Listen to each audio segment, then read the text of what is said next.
পেঁয়াজ, রসুন, শুকনো লঙ্কা, পাঁচফোড়ন দিয়ে শাকের ভাজা।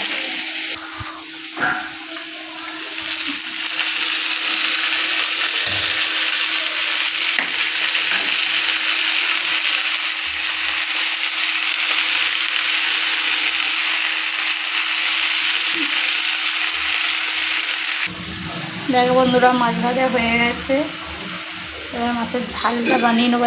কালা জিরে ফোড়ন দেবো মাছ ভাজার তেলে। কালা জিরে, কাঁচা লঙ্কা ফাটিয়ে দিচ্ছি।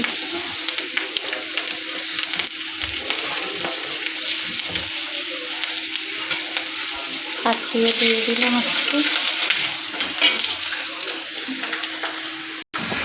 বন্ধুরা, এটা হয়ে গেছে। এবার সর্ষে পোস্ত দিয়ে একটা পেস্ট বানিয়েছিলাম। পেঁয়াজ মাছের ঝাল করবো বলে, এর সঙ্গে টমেটো আছে।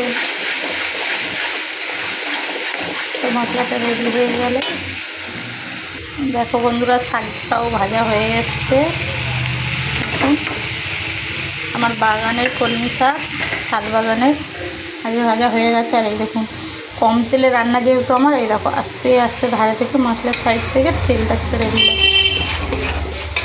একটু কষিয়ে নেব, নিয়ে এই দেখুন নুন মাখা আলু রয়েছে। এই নুন মাখা আলুটা আমি এমনি ডাইরেক্ট এর মধ্যে দিয়ে দেবো, একটু তেলটা ছাড়লে।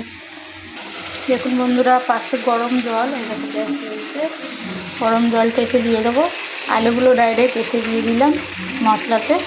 আর দেখতে পাচ্ছেন মশলা থেকে সুন্দর তেল ছেড়ে দিয়েছে। একটু কিছুক্ষণ কষিয়ে নেবো, তারপরে এটা এই গরম জলটার মধ্যে দিয়ে দেবো। তো এই দেখো ফাইনালি এবারে জলটা ঢেলে দিচ্ছি, গরম জলটা যেটা কাছে বসানো ছিল। কারণ কেন এমন করে জানো, আমার নিজের ক্যামেরা, আমি নিজের হয়েই রান্না করছি। এক হাতে ক্যামেরা আর এক হাতে রান্না করছি, তাই একটু অসুবিধা হচ্ছে। 3 বছর আগে রান্না করা শুরু করেছিলাম, কিছুদিন চালানোর পরে কোনো একটা সমস্যার জন্য আমি আর করতে পারিনি এটা কন্টিনিউ। তো এবার ভেবেই নিয়েছি এটা কন্টিনিউ করব। তোমরা আমার সাপোর্ট করো, পাশে থেকো। আর যদি ভালো লাগে তাহলে লাইক করো, সাবস্ক্রাইব করো।